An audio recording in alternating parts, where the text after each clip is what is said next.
Olá pessoal, tudo bem com vocês? O meu nome é Ricardo Guedes. Eu e o meu grupo vamos dar uma aula para vocês sobre a ação de representação interventiva ou ADI interventiva. Primeiramente, eu vou situar vocês na Constituição Federal, mas precisamente no artigo 34, que ele diz quais são as hipóteses que poderão ocorrer a intervenção. Mas primeiramente, a intervenção ela é medida excepcional, entendeu?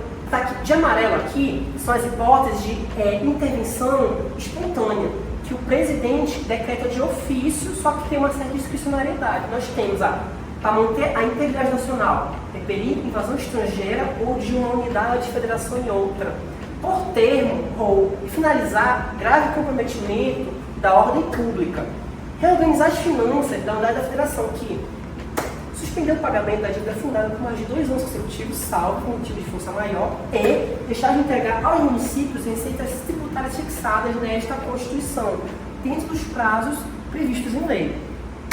Em azulciano, nós temos as hipóteses de intervenção provocada por solicitação, que envolve garantir o livre exercício de qualquer dos poderes das unidades da federação, só que nesse caso é só o poder executivo e o poder legislativo. O Poder Judiciário é a nossa terceira hipótese de intervenção, que é a intervenção provocada por requisição. Além dessa, nós temos essas outras aqui, inciso 6 e 7, que é prover execução de lei federal, ordem ou decisão judicial e assegurar a observância dos princípios constitucionais sensíveis, os quais serão melhor detalhados pelo próximo colega. Beleza. Os que estão em vermelho, de negrito e sublinhado são as hipóteses de intervenção que a ADI interventiva pode ser utilizada, ou seja, somente nos incisos 6 e 7. Beleza, pode descer, por favor, minha nobre colega. Além disso, eu quero relembrar os senhores, porque intervenção e ADI interventiva andam coladas. Beleza, a União ela pode intervir tanto nos estados quanto no Distrito Federal. Porém, quem intervém nos municípios é os estados. Porém, excepcionalmente, a União pode intervir nos municípios. Em quais casos? Nos municípios localizados nos territórios federais, os quais atualmente não existem, mas tem essa hipótese, caso eles venham a existir. Pode descer, nobre colega. E aqui nós temos os marcos legislativos envolvendo a ADI interventiva, que são a Lei 4.337 de 64, o Regulamento Interno do STF e a Lei 12.526 de 2011. Muito obrigado, pessoal. Bom, gente, meu nome é Ana Lívia e eu vou explicar o objeto da ADI interventiva. Segundo o doutrinador Pedro Lenza, num primeiro momento, o STF limitou o objeto da ADI interventiva a atos normativos. No entanto, o entendimento atual é que o objeto dessa ação é o mais amplo possível, incluindo não só leis e atos normativos, mas também a omissão e a incapacidade dos Estados, atos governamentais, atos administrativos ou atos concretos que violem os princípios sensíveis da Constituição. Afinal, quais são esses princípios sensíveis? O artigo 34, inciso 7 da Constituição, traz a lista. São eles: a forma republicana, o sistema representativo e o regime democrático, os direitos da pessoa humana, a autonomia municipal, a prestação de contas da administração pública e a aplicação do mínimo da receita em educação. Esses, portanto, são princípios que são a base do Estado brasileiro. A ADI interventiva é, então, um mecanismo de proteção da federação. Ela tem o objetivo de restaurar a normalidade constitucional. Oi galera, tudo bem com vocês? Meu nome é Lívia e hoje eu vou explicar sobre a legitimidade e a competência na intervenção. Elas duas são pilares de todo o procedimento, então sem elas ele vai ser inválido. A legitimidade ela se divide em legitimidade ativa e passiva. Ativa é quem propõe a ação e passiva é em face de quem se propõe. Na intervenção federal, a legitimidade ativa ela é exclusiva do Procurador-Geral da União, que é o chefe do Ministério Público da União. Ele vai atuar defendendo a ordem jurídica, o regime democrático e os interesses sociais. O legitimado passivo é aquele ente federativo, no caso o Estado ou o Distrito Federal, que vai estar violando princípios sensíveis previstos na nossa Constituição.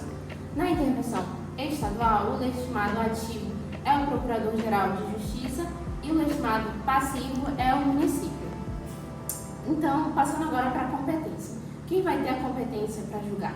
Na intervenção federal, a competência ela é originária do STF e na intervenção estadual, a competência é originária do Tribunal de Justiça. Então, o que a gente aprendeu hoje? Que a intervenção ela vai precisar de um PGR ou PGJ legitimado, que vai provocar um STF ou um Tribunal de Justiça competente que vai analisar a conduta daquele Estado membro do município ou Distrito Federal que está violando um pacto federativo. Muito obrigada.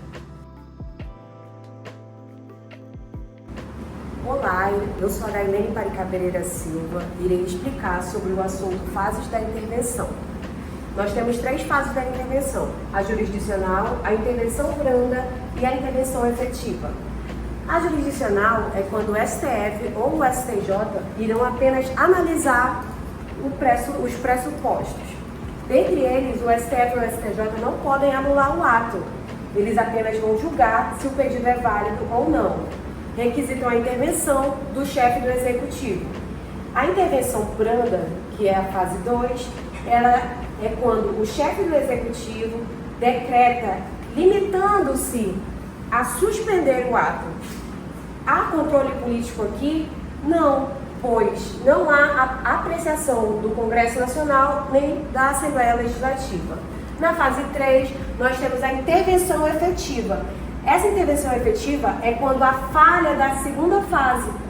Então, vem o decreto do chefe do executivo, contendo obrigatoriamente a APC, amplitude, prazo e condições, devendo ou não apresentar o interventor, se este houver. Por isso que ele está de vermelho aqui, como vocês podem ver. Há controle político aqui? Sim, pois há a apreciação do Congresso Nacional e da Assembleia Legislativa no prazo de 24 horas. Quando estes estiverem em recesso, haverá convocação extraordinária no mesmo prazo de 24 horas. Obrigada. Próximo colega.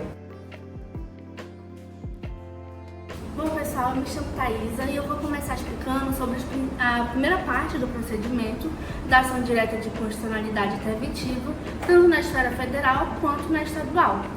Essa ação ela é um instrumento criado pela Constituição para garantir que os chamados princípios sensíveis sejam respeitados. Esses princípios são a base do nosso Estado, como minha colega bem apresentou, como a forma republicana de governo, o regime democrático, o direito da pessoa humana, a autonomia dos entes federativos e o funcionamento regular dos poderes. Então, quando algum Estado, Distrito Federal ou município fere esses princípios, seja por desrespeitar uma decisão judicial, interferir em outro poder ou comprometer a autonomia de um ente federado, pode haver a necessidade de uma intervenção. Mas essa intervenção ela não acontece de forma automática, ela depende de um procedimento específico. E começa com a parte que eu vou explicar agora, a fase administrativa e a propositura da ação. Na ADI interventiva federal, quem propõe é o Procurador-Geral da República e o julgamento acontece no Supremo Tribunal Federal. Já na ADI interventiva estadual, quem propõe é o Procurador-Geral de Justiça e o julgamento ocorre no Tribunal de Justiça do Estado. Antes, porém, de o caso chegar ao tribunal, existe a chamada fase administrativa, que funciona como uma tentativa de resolver o problema sem precisar de judicializar. Nessa etapa, o Procurador-Geral, seja da República ou de Justiça, solicita informações às autoridades envolvidas, analisa as justificativas apresentadas e procura uma ação por via administrativa. A intenção é simples, tentar corrigir a violação de forma pacífica, antes de pedir uma medida mais severa. Somente se essa tentativa não der resultado, o Procurador-Geral então propõe a ação direta de inconstitucionalidade interventiva perante o tribunal competente. Essa primeira fase é, portanto, essencial. Ela demonstra que o Estado ele deve buscar sempre o diálogo e o respeito à autonomia dos entes federativos, evitando ao máximo a intervenção direta delas.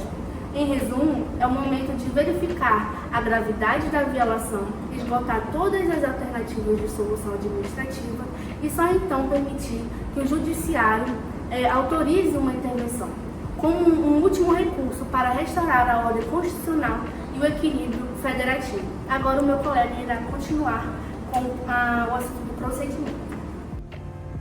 Fala galera, tudo bem com vocês? Eu sou Israel Soares e eu vou dar continuidade na nossa aula. A minha colega Thaís, ainda há pouco, falou um pouco sobre o início dos procedimentos. E agora eu vou dar prosseguimento na segunda fase dos procedimentos, que nada mais é sobre a fase judicial. E o que seria essa fase judicial? Na realidade, é o julgamento, né, desse pedido. Né? Chega-se o pedido e aí vai ser feita uma análise se ele é procedente ou não. Caso esse processo, né, seja procedente, né, começa-se o período de julgamento. E aí, sendo procedente, né, o STF e o TJ eles estão reconhecendo que teve uma violação. E aí, com o início desse processo, precisa-se de um quórum, a maioria absoluta. Isso está previsto no artigo 97 da Constituição. E aí, o que acontece? Dando prosseguimento nesse processo, né, e aí tendo todas as fases, e chegando na parte da decisão, o presidente do STF ou até mesmo do TJ, eles precisam comunicar imediatamente a decisão, né, aos órgãos públicos competentes. E aí, através desses procedimentos, que é o que começa a questão da fase judicial. Muito obrigado e até a próxima. Meu nome é Rafael Dantas, eu vou dar sequência com a parte de procedimento, mais especificamente na execução. A ADI interventiva é um mecanismo constitucional previsto no artigo 34, inciso 7º da Constituição, que permite à União intervir em um Estado ou o Estado intervir em um município para garantir a observância dos chamados princípios sensíveis, já explicados anteriormente. Após a decisão judicial, que reconhece a violação de tais princípios, inicia-se a fase de execução dessa decisão. A execução da decisão judicial cabe ao chefe do Poder Executivo. No caso da ADI federal, quem executa é o Presidente da República. Já na ADI estadual, essa função é do governador do estado. É importante destacar que essa decisão tem natureza de requisição judicial e não de mera solicitação. Ou seja, o executivo não tem margem de discricionariedade, trata-se de uma ordem judicial vinculante. Caso o presidente ou governador se neguem a cumprir, incorrem em crime de responsabilidade, conforme previsto na Constituição. Uma vez proferida a decisão pelo Supremo Tribunal Federal, no âmbito federal, ou pelo Tribunal de Justiça, no âmbito estadual, inicia-se a fase 2, conhecida como intervenção branda. Nessa etapa, o chefe do Executivo passa a executar as medidas necessárias para restaurar a normalidade constitucional e garantir o respeito aos princípios violados. A intervenção não tem caráter... Aliás, a intervenção tem caráter temporário e corretivo, não punitivo. Assim que cessar a causa que motivou a medida, ela deve ser imediatamente revogada, restabelecendo-se a autonomia da unidade federativa. Em síntese, a execução e os efeitos da decisão na ADI interventiva evidenciam o equilíbrio entre os poderes da República. O Judiciário reconhece e determina a intervenção. O Executivo cumpre a decisão de forma obrigatória e o federalismo cooperativo é preservado, evitando que violações aos princípios fundamentais comprometam a ordem constitucional. Assim, a intervenção é um instrumento excepcional, mas essencial para a manutenção da unidade e da legitimidade do Estado Democrático de Direito. Então, pessoal, conforme tudo que foi exposto até então pelos colegas acerca do assunto da ADI interventiva, é preciso ressaltar que essa ação de controle concentrado foi, das 5 atuais, a primeira a entrar no nosso ordenamento jurídico. Ela entrou na Constituição de 1937. Porém, de todas essas 5 mais conhecidas, ela é a que tem a atuação mais tímida. Isso devido ao fato dela ocorrer, dela ser utilizada como instrumento em uma situação de excepcionalidade, que no caso são as intervenções. Além disso, não é toda hipótese de intervenção que a ADI interventiva é usada como instrumento, somente nos 2 últimos incisos do artigo 34. Então, gente, de exemplos de ADI interventivas que ocorreu no nosso Brasil, das mais famosas, podemos citar que ocorreu no estado do Mato Grosso em 1991, envolvendo lixamentos de presos. Outro exemplo, também envolvendo esse mesmo contexto, ocorreu no Presídio Urso Branco, em 2008, em Porto Velho.